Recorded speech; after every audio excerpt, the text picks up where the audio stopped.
नमस्कार, मैं अरुण कुमार। आप देख रहे हैं डिबेट सेंट्रल। आज की हमारी ये विशेष खोजी रिपोर्ट आपके घर के भीतर उस अंधेरे कमरे का सच है जिसकी बत्ती बुझाकर आपकी औलाद पूरी दुनिया को चूना लगा रही है। आज डीए न्यूज प्लस समाज के उस सबसे घिनौने चेहरे को बेनकाब करने जा रहा है जिसे हम और आप मर्यादा का वास्ता देकर अक्सर चुप हो जाते हैं। जरा सोचिए, एक पिता खेतों में पसीना बहाता है, एक मां पेट काट कर पेट भर कर्ज लेकर अपनी लाडली को बड़े शहर भेजती है, छाती ठोक कर कहती है समाज से, हमारी बेटी शहर में पढ़ रही है, बड़े कॉलेज में है, अफसर बनेगी, हमारा नाम रोशन करेगी। लेकिन क्या ये वाकई ऐसा हो रहा है? होश में आइए माता पिता, क्योंकि जिस बेटी को आपने देश का भविष्य बनाने का शहर भेजा था वो स्मार्टफोन के बंद कमरों में किसी और का भविष्य, किसी और का घर, किसी और की जिंदगी बर्बाद कर रही है। दरअसल 18 से 25 साल की लड़कियों का एक ऐसा साथी सिंडिकेट देश भर के महानगरों में सक्रिय हो चुका है जो पढ़ाई की आड़ में डिजिटल वेश्यावृत्ति और ऑर्गेनाइज ब्लैकमेलिंग का धंधा चल रहा है। टिंडर, बम्बल, क्विक और शादी.com जैसे ऐप्स पर सिर्फ दोस्ती के जरिए नहीं बल्कि पुरुषों के लिए डेथ वारंट बन चुके हैं। माँ बाप का अंधा विश्वास और बच्चों की आधी ख्वाहिश, यही इस पूरे अपराध की बुनियाद है। ग्रामीण अंचलों और छोटे कस्बों से जब लड़कियां बड़े शहरों के हॉस्टलों यानी पीजी में कदम रखती हैं तो शहर की चकाचौंध उनकी आंखों को अंधा कर देता है। ब्रांडेड कपड़े, महंगे पब, आईफोन और हाई फाई लाइफ स्टाइल का एक ऐसा चस्का लगता है, पढ़ाई किताबें लाइब्रेरी के किसी कोने में दफन हो जाती है। इसी पर करेंगे बातचीत, लेकिन सबसे पहले दिखाते हैं एक स्पेशल रिपोर्ट। आज हम उस कड़वे सच से पर्दा उठाने जा रहे हैं जिसे सुनकर शायद आपकी रूह कांप जाएगी, विशेषकर उन माता पिता की जो अपनी छाती चौड़ी करके कहते हैं कि हमारी बेटी शहर में पढ़ रही है, अफसर बनेगी। जरा ठहरिए और होश में आइए। क्या आपको वाकई पता है कि बड़े शहरों के हॉस्टलों और कमरों में रहकर आपकी लाडलियां क्या कर रही है? पढ़ाई की किताबों के पीछे स्मार्टफोन की स्क्रीन पर कौन सा गंदा खेल खेला जा रहा है? गांवों और कस्बों से जो लड़कियां बड़े शहरों में करियर बनाने आती हैं, उनमें से 18 से 25 साल की एक ऐसी जमात तैयार हो चुकी है जो पढ़ाई नहीं बल्कि डिजिटल वेश्यावृत्ति और ब्लैकमेलिंग का धंधा कर रही है। टिंडर, बम्बल और शादी.com जैसे ऐप्स पर यह लड़कियां जिस्म और धोखे का ऐसा जाल बुनती है जिसमें फंस कर पुरुष अपनी जान दे रहे हैं और घर वाले अंधे भरोसे में सो रहे हैं। आज मैं जो सच आपके सामने परोसने जा रही हूँ वो बेहद कड़वा है, गंदा है और आपकी सामाजिक मर्यादा के ऊपर करारा तमाचा है। आज बात किसी आम ठगी की नहीं, आज बात है महानगरों के हॉस्टलों और कमरों में चल रहे हुस्न के उस खूनी सिंडिकेट की जिसका रिमोट कंट्रोल 18 से 25 साल की उन लड़कियों के हाथ में है जिन्हें उन्हें माँ बाप ने सरस्वती का रूप मानकर शहर पढ़ने भेजा था। सुनिए माता पिता, अपनी बेटियों की झूठी शान के कसीदे पढ़ते नहीं थकते, जिन बेटियों के शहर जाने पर आप गांव की गलियों में कॉलर उठी करके घूमते हैं, जरा उनके आलिशान कमरों का पर्दा हटा कर देखिए। किताबों की जगह वहाँ स्मार्टफोन पर डेटिंग एप्स खुले हैं। पढ़ाई के नोट्स की जगह पुरुषों को फंसाने की स्क्रिप्ट लिखी जा रही है। ऐशो आराम की भूख, महंगे आईफोन की हवस, ब्रांडेड कपड़ों की चाहत और पब लॉन्च की अय्याशी ने इन लड़कियों को डिजिटल डाकू बना दिया है। टिंडर, बम्बल, क्विक और शादी.com जैसे ऐप्स आज प्यार के नहीं बल्कि पुरुषों के कत्लगाह बन चुके हैं, जहाँ रोज किसी पुरुष के इज्जत, उसकी दौलत और उसकी जिंदगी की बलि चढ़ाई जा रही है। एक बाप अपनी जमीन गिरवी रखता है, एक माँ अपने जेवर बेच देती है ताकि उसकी लाडली शहर के किसी बड़े कॉलेज में जाकर खानदान का नाम रोशन करे। लेकिन जैसे ही लड़कियों के पैर महानगरों की सरजमी पर पड़ते हैं, इनके संस्कार कुएं की तरह उड़ जाते हैं। उन्हें रातों रात अमीर बनना है, इन्हें वो सब चाहिए जो एक अमीर घर की लड़की के पास होता है। मेहनत से पढ़ाई करना इन्हें गवारा नहीं, इसलिए ये शॉर्टकट चुनती है digital honey trap. Dating apps पर मासूमियत का मुखौटा पहनकर यह लड़कियां अपनी प्रोफाइल बनाती है, शिकार ढूंढे जाते हैं। कमजोर लड़के, रईसजादे और अकेलेपन के शिकार अमीर बुजुर्ग। मीठी बातों से शुरू हुआ सिलसिला चंद दिनों में जिस आसमानी नजदीकियों तक पहुंचता है और फिर शुरू होता है वसूली का वो घिनौना दौर जिसे देखकर कानून भी कांप जाए। कभी कॉलेज की फीस, कभी रूम रेंट, तो कभी भाई के इलाज का झूठा नाटक रचकर लाखों रुपए ऐंठे जाते हैं। ये लड़कियां सीधे पुरुषों के सीने पर बंदूक तान कर कहती हैं, या तो 10 लाख दो, नहीं तो भी पुलिस स्टेशन जाकर रेप, छेड़छाड़ और पॉक्सो का ऐसा केस ठोकोगी कि जिंदगी सलाखों के पीछे सड़ जाएगी। समाज में बदनामी का खौफ, परिवार की बेइज्जती का डर और जेल जाने का सदमा। पुरुष इस कदर टूट जाता है कि अपनी पूरी जमा पूंजी इन ब्लैकमेलर्स के पैरों में डाल देता है। कई मामलों में तो रईस बुजुर्ग अपनी करोड़ों की जायदाद इन शौहर हसीनाओं के नाम कर चुके हैं। और जब पुरुषों की हिम्मत जवाब दे जाती है, जब वे समाज में मुंह दिखाने लायक नहीं बचते, तो वे चुपचाप मौत को गले लगा लेते हैं, फांसी पर लटक जाते हैं। ये आत्महत्याएं नहीं, ये उन लड़कियों द्वारा किए गए डिजिटल मर्डर है। इस पूरे सिंडिकेट में सबसे लाचार नजर आती है हमारी व्यवस्था। जब कोई पीड़ित पुरुष पुलिस के पास गुहार लगाने जाता है, तो पुलिस के हाथ भी बंधे होते हैं, क्योंकि कानून का झुकाव महिला पक्ष की तरफ ज्यादा है। अगर पुलिस पुरुष की बात सुने, तो लड़की तुरंत काउंटर FIR की धमकी दे देती है। इस लाचारी का फायदा उठाकर यह ब्लैकमेलर लड़कियां खुलेआम घूम रही है और नए शिकार तलाश रही है। लेकिन सबसे बड़ा सवाल उन माँ बाप पर है जो अंधे बने बैठे हैं। जब आपकी बेटी के खाते में हर महीने उनकी जरूरत से 10 गुना ज्यादा पैसे आ रहे हैं, तो आप पूछते क्यों नहीं? जब उनके हाथ में 1.5 लाख का आईफोन आता है, तो आपकी जुबान क्यों बंद रहती है? जब वे हर हफ्ते महंगे ब्रांडेड कपड़े पहनकर घर आती है, तो आपका जमीर क्यों नहीं जागता? सच तो यह है कि कई माता पिता सब कुछ जानते हुए भी इस काली कमाई पर चुप रहते हैं, जो कि सबसे बड़ा अपराध है। देश की अदालतों और पुलिस प्रशासन को अब जागना होगा। महिला सुरक्षा के लिए बने कानूनों को ब्लैकमेलिंग का धंधा नहीं बनने दिया जा सकता। जांच जेंडर देखकर नहीं, बल्कि जुर्म देखकर होनी चाहिए। और आखिर में माँ बाप को DNS+ की सीधी चेतावनी है, अपनी बेटियों को सिर्फ पैसे नहीं, उनके चाल चलन पर नजर रखें। उनके महंगे शौक के पीछे छिपे काले सच को टटोलिए। कहीं ऐसा ना हो आपकी लाडली किसी की मौत का कारण बन जाए और जब आपके घरों पर पुलिस की दस्तक हो, तब तक आपका सब कुछ तबाह हो चुका हो। तो इस टाइम ये समय एक ऐसा दौर है जहां गांव ग्रामीण के माता पिता बुजुर्ग इतना मेहनत करते हैं, कर्जा लेते हैं, उधार लेते हैं कि भैया हम अपनी लड़की को शहर भेजेंगे, अच्छे कॉलेज में पढ़ेगी, बड़ी अफसर बनेगी। लेकिन जब वही ग्रामीण अंचल की लड़की शहर में आती है, तो दूसरी ही दुनिया में खो जाती है। उसको तो बस शहर का आलीशान घर, रात में पब जाना, अच्छे अच्छे कपड़े, ब्रांडेड मोबाइल, ये सब का चस्का चढ़ेगा। और कोई 10 रुपये आपको क्यों फ्री में देगा भैया? अगर कोई आपको 10 रुपए दे रहा है तो आपसे उसका कोई स्वार्थ है। लेकिन लड़कियां एक शॉर्टकट रास्ता अपनाई हैं।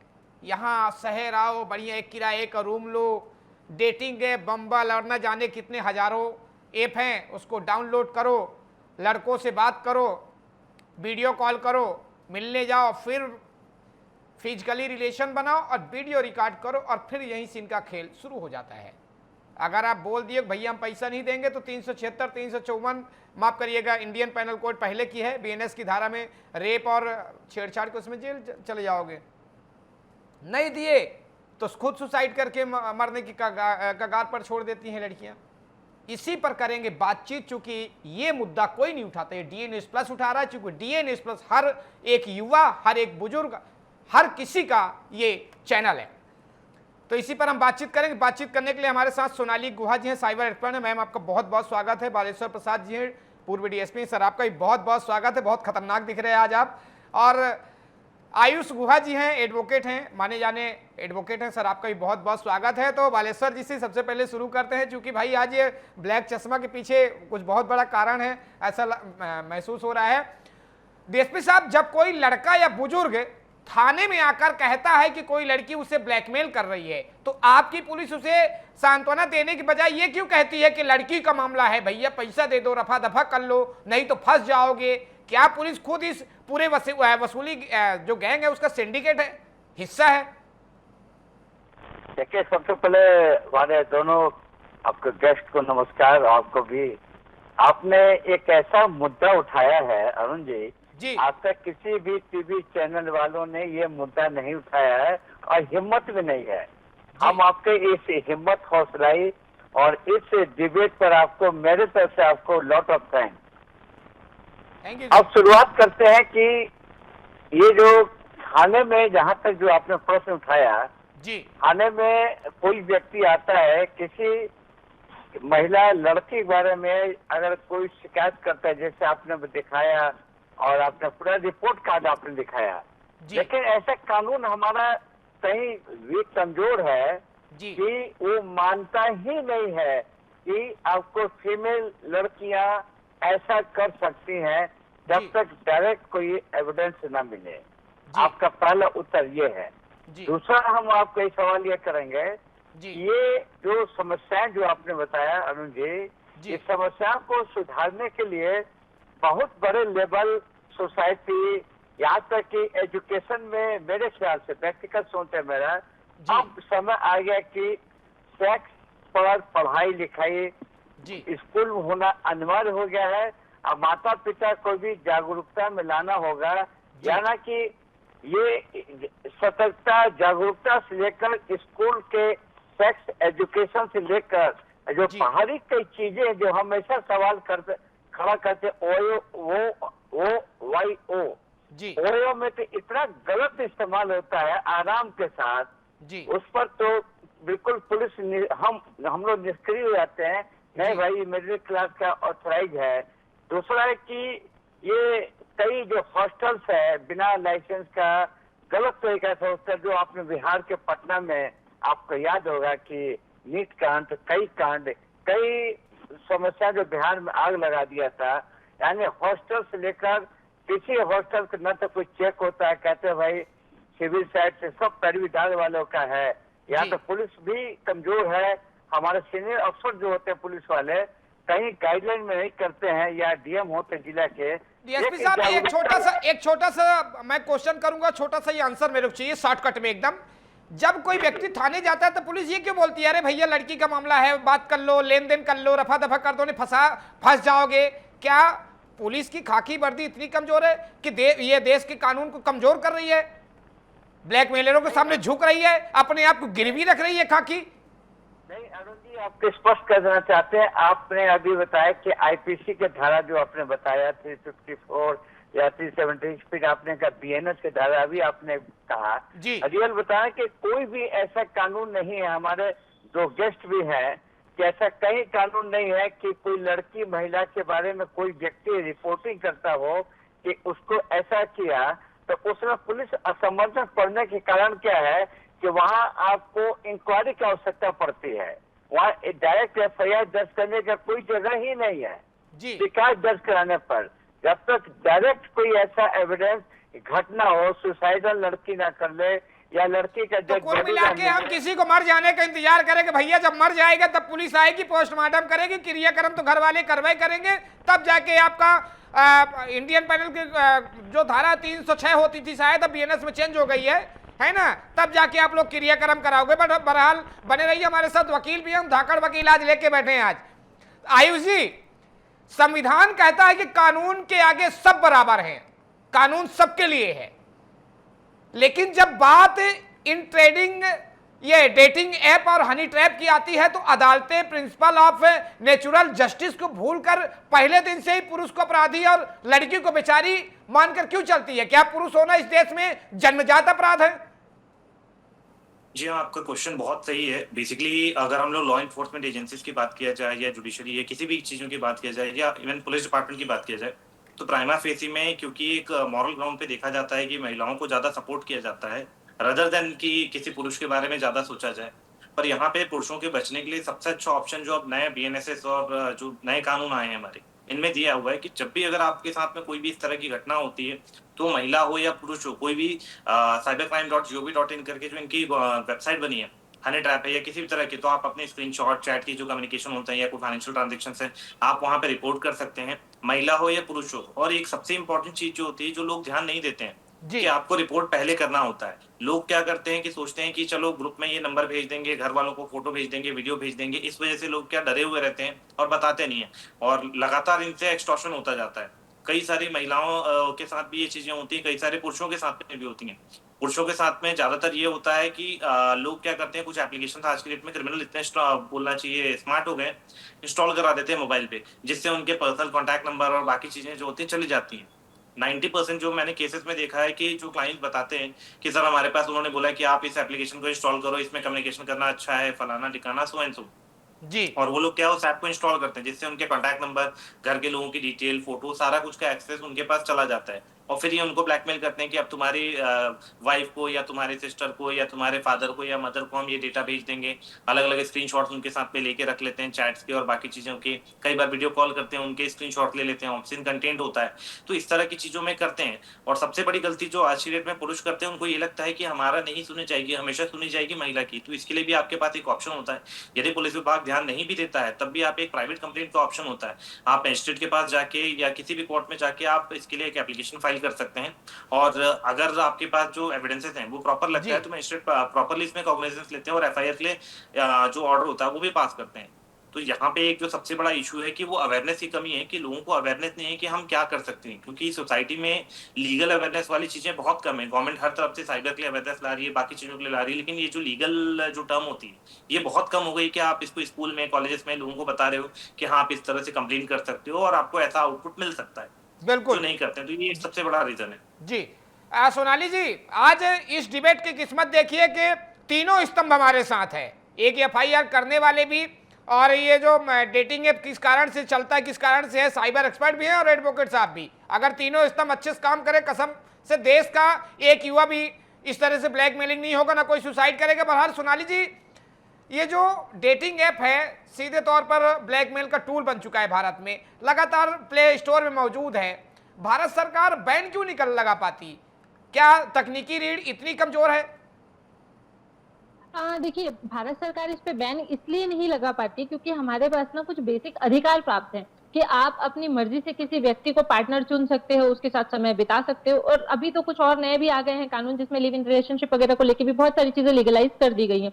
हालांकि कहीं अगर आप ये देखें सामाजिक तौर पे तो ये बहुत विभत्स लगता है कि आप बिना विवाह के किसी के साथ रह रहे हो, बट फिर भी अब क्योंकि कानून ने वो चीज अधिकार दे रखे हैं, तो बस उन्हीं का कहीं ना कहीं बेनिफिट लोग यह डिजिटल एप्लीकेशंस में भी उठाते हैं कि हमको अपना पार्टनर चुनने का अधिकार है, तो हम चाहे जिसके साथ रहें, कानून इसमें हस्तक्षेप करने वाला कोई नहीं होता।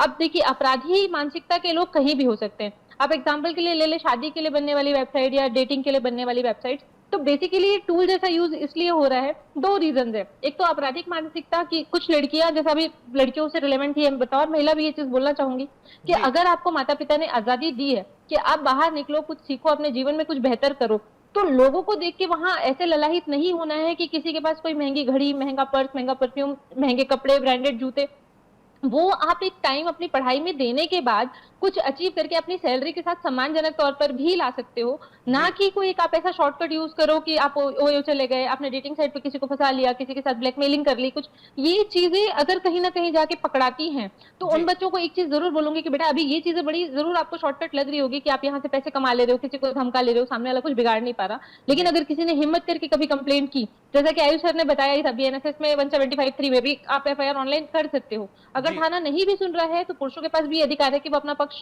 कोर्ट से रखवा सकते हैं। तो बहुत सोच समझ के रहो, बहुत गंभीर चीजें हैं। और अगर आप आपराधिक किसी ऐसी षड्यंत्र के थ्रू अगर किसी के साथ आप कर रहे हो और जेल जाते हो, तो मेरे को लगता नहीं कि आपकी इतनी आसानी से बेल भी होगी, और जिन पेरेंट्स को आप धोखा दे रहे हो वो कभी आपको वापस आके एक्सेप्ट करके सपोर्ट भी करेंगे। बिल्कुल। तो DSP साहब, अब आ गई आपकी बारी, चूंकि आज तो हम हर चीज का जवाब आपसे लेके रहेंगे। और अब दूसरा सवाल मेरा ये है कि इस देश में क्राइम प्रिवेंशन यानी कि अपराध रोकना, मैं अंग्रेजी छोड़ हिंदी में बोलूंगा तो पूरे देश की जनता समझ जाएगी, अपराध रोकना नाम की कोई चीज बची है क्या? जब लड़के सुसाइड नोट में लड़की का नाम और ब्लैकमेलिंग की बात लिखकर जान दे देते हैं, तब आपकी पुलिस जागती है? आत्महत्या से पहले उस पीड़ित पुरुष की चीख आपकी खाकी को क्यों नहीं सुनाई देती है? देखिए अरुण जी, आपका उत्तर सोनाली जी ने इसमें बेहतरीन तरीका से समझाया। इसमें 2-3 पॉइंट जो पुलिस से रिलेटेड है, हमारे ब्रदर एडवोकेट साहब ने भी समझाया।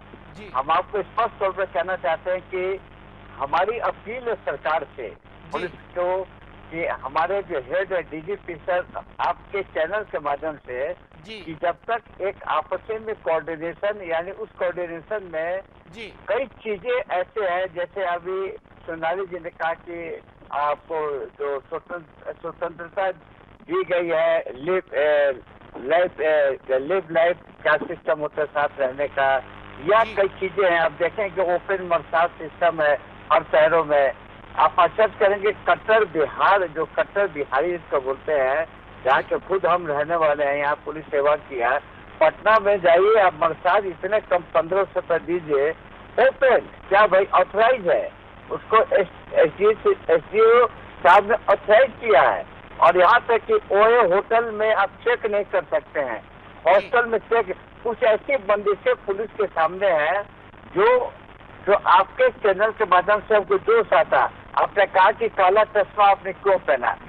आज मैंने काला चश्मा सर इसलिए पहना कि अपनी गाड़ी से हम सफरनामा में थे, हम लाइट चश्मा पहन करके हम भी एक पुलिसी करके बोल सके कि अब पॉलिटिशियन कानून या जो भी हमारे जो सीधे भोले भाले जो गार्जियन है माता पिता है बच्चियों को पढ़ाने के लिए जैसा आपने कहा सेंटिमेंट हमको भी इमोशनल हो जाते हैं, बाहर भेजते हैं और उसके बाद की पूरा स्टोरी जो आपका डिबेट विषय है।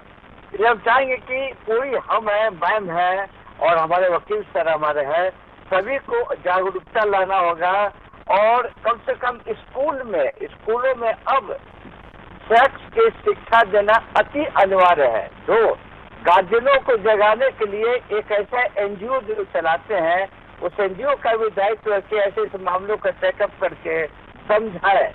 रही बात है कि पुलिसिंग की बात है कि पुलिस वाले को बहुत अधिकार है, अगर पुलिस वाले ये कहीं चूक जाते हैं समझ नहीं पाते हैं, अभी भी पुलिस वाले के दिमाग में क्या है कि पापा की परियां गलत काम कर ही नहीं सकती है। बिल्कुल 100% हम ये बता रहे हैं आपको।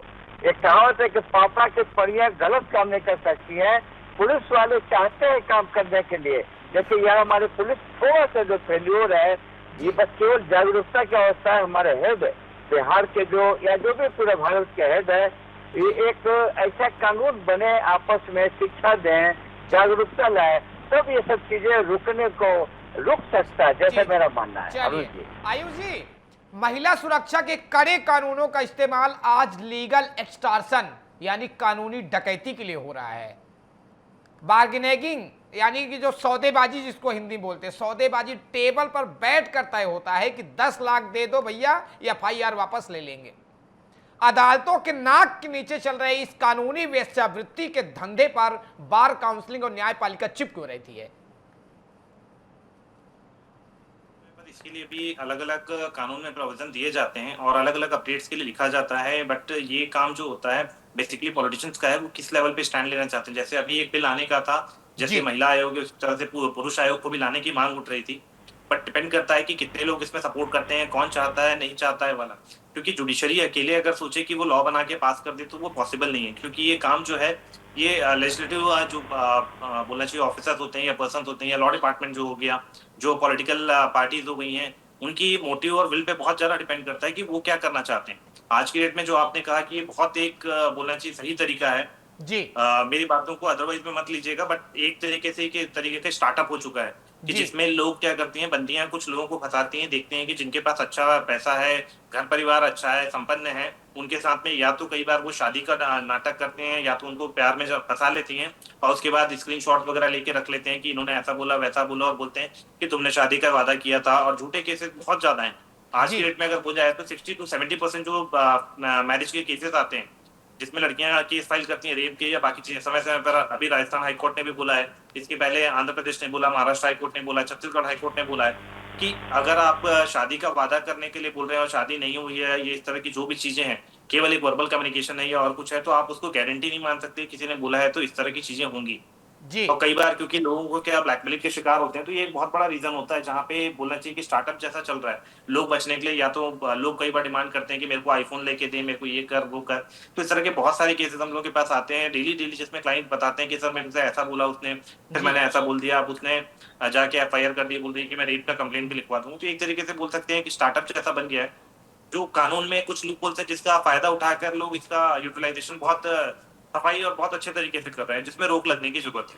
बिल्कुल, पहली बार किसी एडवोकेट इतना सच्चाई और बेबाकी अपनी रखी। हमारा पीसीआर स्टाफ बोल रहा है कि वकील सर सही बोल रहे हैं। बहरहाल Sonali ma'am, digital honey trap में फंसाने के लिए लड़कियां डीप फेक, यानी कि दर्शकों की भाषा में कहे तो न्यूड वीडियो, न्यूड क्या व्हाट्सएप कॉल, जो भी कॉल होता हो, वीडियो का इस्तेमाल धड़ल्ले से लड़कियां कर रही हैं। एक आम नागरिक के पास ऐसा कौन सा इंस्टेंट टूल है जिससे वो तुरंत साबित कर सके कि वीडियो फर्जी है, ताकि वो पुलिस के पास जाने की हिम्मत जुटा सके?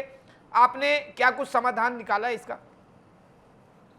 देखिए, पहला तो क्योंकि इंडिया के अंदर ना एक जुगाड़ वर्ड बड़ा फेमस है, तो ये सबको बोलूंगी कि अगर आपकी मम्मियाँ घर पे जो बिंदी लगाती है ना सिर पे गोल, वो अपने फ्रंट कैमरे पे हमेशा चिपका के रखो। ये सबसे सस्ता टूल है।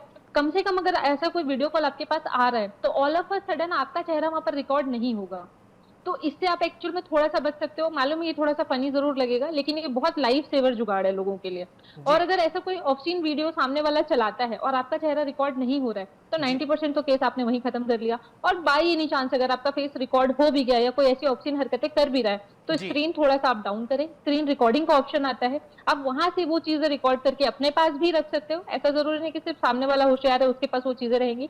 तुरंत अगर ऐसा कुछ हो रहा है, आप थाने नहीं जा पा रहे हो, तो www.cybercrime.gov.in पे एक कंप्लेंट आप अपनी वहां से रेज कर सकते हो। उतना भी नहीं समझ में आ रहा, 1930 पे एक बार कॉल करके बता दो कि भाई मेरे साथ ऐसे ऐसे तरीके की अभी घटना हुई है, आगे मुझे ऐसा संदेह है कि मेरे साथ किसी तरीके की ब्लैकमेलिंग का कोई फ्रॉड हो सकता है। और नहीं तो एक एनसीआर नॉर्मल थाने में आप जाके एक दे ही दो, तुरंत उस पर कार्रवाई नहीं होगी, लेकिन आपने एक सूचना थाने को दे ऑलरेडी रखी है। अगर सामने वाला व्यक्ति आपको फंसाने की कोशिश करता है तो आपकी पहले से ही तिथिवत आपकी कार्रवाई ऑलरेडी वहां पर अपनी जानकारी अपनी दे रखी है, तो कहीं आपका एक सेफ साइड जरूर है। तो मैं फिर से एक बार रिमाइंड जरूर कराऊंगी कि भाई अपने लैपटॉप के अपने फोन के कैमरे हमेशा ऑफ रखें, अनटिल इट्स नॉट रिक्वायर्ड उसको रिमूव मत करिए। बिल्कुल। डीएसपी साहब, लड़कियों के बैंक खाते में जो कि पढ़ाई के नाम पर खुला है, हर महीने लाखों रुपए का संदिग्ध लेन देन होता है। लोकल पुलिस इन हॉस्टलों पीजी के आसपास सक्रिय इस मनी ट्रेल और गिरोह पर स्वतः संज्ञान लेकर छापेमारी क्यों नहीं करती है? किसका दबाव रहता है आप लोगों पर? देखिए, आपको जो बता रहे, आपको ईच एंड एवरी एक्शन थाना में होता है जी। पुलिस स्तर से आपको डिजिटल साइबर, जो अभी आपने जो मैम ने क्लियरेंस करी आपको, ऐसी बात नहीं, पुलिस वाले सब कार्रवाई करते हैं। देखिए, हम बता रहे कुछ भी आप कुछ नहीं एक्शन करें, तो हमारे आपके घर की बच्चियां जो जिससे आपका विश्वास है, विश्वासघात जो शब्द है, बच्चियां विश्वासघात करते हैं अपने माता पिता को, इसको सुधारने के लिए अब माता पिता को सुधरना होगा। माता पिता सुधरना मतलब कि औचक, जैसे हमारी बेटी दिल्ली पढ़ने गई, हमारी बेटी आपकी बेटी कोई दिल्ली गया, तो माता पिता का फर्ज है कि औचक कम से कम जा करके उसके पास जाना चाहिए, दोस्त जैसा व्यवहार करना चाहिए, पूछना चाहिए, उसका मोबाइल को चेक करना चाहिए। थोड़ा सा जागरूकता के माँ बाप को जग जाए कि पैसा के हिसाब लेना चाहिए कि तुम बेटा इतना पैसा कहाँ खर्च किया, इतना पैसा तुम्हारे पास आता कहाँ से। टीका टिप्पणी अगर जिसने गार्जियन ने कर दिया, या मोबाइल को जो आईफोन की जगह से सस्ता मोबाइल चाइना वाला मोबाइल देना शुरू करे, तो मिला जुला के हम आप समझ यही कहेंगे, पुलिसिंग अलग चीजें हैं, कानून अलग चीजें हैं। सबसे पहले माता पिता गार्जियन को अब वेल एजुकेटेड करने के लिए थोड़ी सी जागरूकता लाना होगा। और दूसरी बात है कि जो बच्चियां हमारी बाहर रहती है, उन पर सर्विलांस रखना होगा, और उन पर आपको जो भी टेलीफोन है उनके पास फोन, अगर गार्जियन चाहे ईमानदारी से कि हर पुलिस स्टेशन में अगर दे दे कि हमारी बेटी दिल्ली पढ़ने गई है, इसका एक मोबाइल नंबर है, गोपनीय तौर से सर्विलांस रखा जाए। हम अरुण जी दावा करते हैं, हमारे यहाँ सिस्टम है कि आप कहीं भी रहे, वर्ल्ड में, इंडिया में कहीं रहे, तो आपके मोबाइल को लिस्टिंग, जैसे मैंने कान में लगाया है, इस तरह से लिस्टिंग करके हम एक्शन कर सकते हैं। लेकिन सवाल है कि माता पिता का जो विश्वास है, विश्वास को कैसे तोड़ेगा पुलिस वाला? यानी पुलिस वाले का जो मैटर जो आता है, या कोई रिपोर्टिंग करता है, या किसी माध्यम से आता है, तो पुलिस वाले एक्टिवेट होते हैं, पुलिस वाले बदनाम होते हैं। लेकिन जब इसका है मोबाइल, हमेशा हम बोलते हैं आपके डिबेट पर, मोबाइल को अगर चेक करने के लिए अब जागरूकता बूढ़ा बूढ़ी को होना होगा। एक ऐसी व्यवस्था हो सरकार बनाए, हर माता पिता को सिखाना होगा कि देखो ये 5G है, ये मोबाइल नहीं चलाना आता होगा तो कोई ऐसा संस्था हो कि बूढ़ा बूढ़ी भी जाकर मोबाइल या सीख ले। मैंने दावा कि एक भी आपको बच्चिया की हिम्मत नहीं होगी कोई गलत काम करे। चलिए आयुष जी, जब कोई लड़की किसी पुरुष को फंसाकर उसकी पूरी संपत्ति या जिंदगी तबाह कर देती है और बाद में वो केस झूठा निकलता है, तो कोर्ट सिर्फ केस खारिज करके लड़कियों को घर जाने की इजाजत क्यों दे देता है? झूठी एफआईआर दर्ज कराने वाली लड़कियों को समान अवधि की जेल की सजा क्यों नहीं होनी चाहिए? बेसिकली इसके लिए सच कोई कानून नहीं बना है कि कोई अगर झूठा केस करता है तो उसको सेम अमाउंट का जो बोलना चाहिए पेनल्टीज होनी चाहिए या सजा होना चाहिए, पनिशमेंट वाली जो भी चीजें फाइनेंशियली हो या इन टर्म्स ऑफ जेल हो, तो वो चीजें अभी नहीं बनी है। हालांकि कुछ मैटर्स में जैसे फैमिली कोर्ट में अगर देखें तो नेहा वर्सेस रजिस्टर में दिया है कि अगर कोई फेक एफिडेविट देता है तो उसमें सजा का प्रावधान किया गया है। तो इस तरह पे कोर्ट में धीरे धीरे करके चेंजेस आ रहे हैं। हम एकदम से ये नहीं समझ सकते कि सारे चेंजेस एकदम से आ जाएं, थोड़ा समय लगता है। जुडिशरी भी क्योंकि बहुत ट्रेडिशनल वे में चलती आ रही है तो उसे समझने में थोड़ा सा और अपग्रेड करने में समय लगता है। जैसे आज के डेट में आप देखेंगे बहुत सारे जजमेंट ऐसे आ रहे हैं जो मैट्रिमोनियल डिस्प्यूट्स में मदद कर सकते हैं। जैसे कि एक अभी रिसेंट जजमेंट था कि सीडीआर और उसकी डिमांड कर सकते हैं हस्बैंड या वाइफ कोई भी चाहें, अगर उनको लगता है प्रूव करने के लिए बहुत इंपॉर्टेंट है तो कोर्ट में वो चीजें भी मंगा सकते हैं। जो कि पहले था कि वायलेशन ऑफ प्राइवेसी था, सुप्रीम कोर्ट ने इस चीज को क्लियर किया कि अगर कोई और ऑप्शन नहीं है तो ये सबसे बेस्ट ऑप्शन है। और प्राइवेटली अगर आप चाहें कि आप चाह रहे हैं केस खत्म होने के बाद अगर कोर्ट ने सजा नहीं दी तो आप डिफेमेशन सूट फाइल कर सकते हैं। और डिफेमेशन सूट में दो तरीके के होते हैं, क्रिमिनल होता है और एक सिविल होता है। तो अगर आप चाह रहे हैं कि उसको सजा हो तो आप क्रिमिनल डिफेमेशन सूट की तरफ भी जा सकते हैं जिसमें 2 साल तक की जेल हो सकती है। बिल्कुल, तो ये डिपेंड करता है कि आप कैसा करना चाह रहे हैं। जी।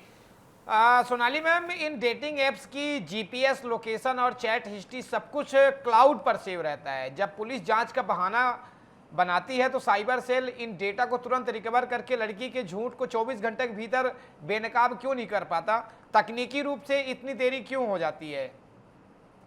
देखिए सर, एक तो ना सबसे पहली जो मैंने पहले बोला था कि वायलेशन ऑफ प्राइवेसी के नाम पे हर ऑफिसर थोड़ा सा कतराता जरूर है। तो इसका सबसे बेहतरीन तरीका ये होता है, अगर आपको इसको सही में एग्जीक्यूट करना है सही तरीके से, महिला कांस्टेबल आप साथ में रखें। सीजर के समय आप जो भी सीजर इन द सेंस जो भी आप डिवाइसेस उनसे जब्त कर रहे हैं उस समय में एक वीडियोग्राफी आप साथ में करते चलें। अगर आप किसी महिला के घर पहुंच रहे हैं तो 6 बजे के पहले पहुंचे, महिला ऑफिसर फिर भी आप साथ में रखें, वीडियोग्राफी रखें और उस समय भी वो चीजें आप ऑन रिकॉर्ड रखें कि ये फोन हमने उठाया है या ये लैपटॉप हमने अपने पास रखा है, उसको एनेक्शन में प्रॉपर आप मेंशन करें। और उसके बाद उनसे भी सिग्नेचर लें कि भाई आपके साथ किसी तरह की कोई मारपीट या ऐसा कुछ किया गया नहीं है, आप हमें सहयोग के नाम से ये चीजें दे रहे हो, और वो चीजें प्रॉपर वीडियो रिकॉर्डिंग में आनी चाहिए। जब ऑफिसर इतने सजग और इतने जागरूक रहेंगे तो मुझे लगता है कि एविडेंस के रिट्रीवल के लिए या जो जरूरी डॉक्यूमेंट उन्हें जुगाड़ना है उस चीज के लिए उनको बहुत ज्यादा दिक्कत आनी खत्म हो जाएगी वहां पर, और ये केसेस बहुत बेहतर तरीके से आगे जाके सॉल्व किए जा सकेंगे।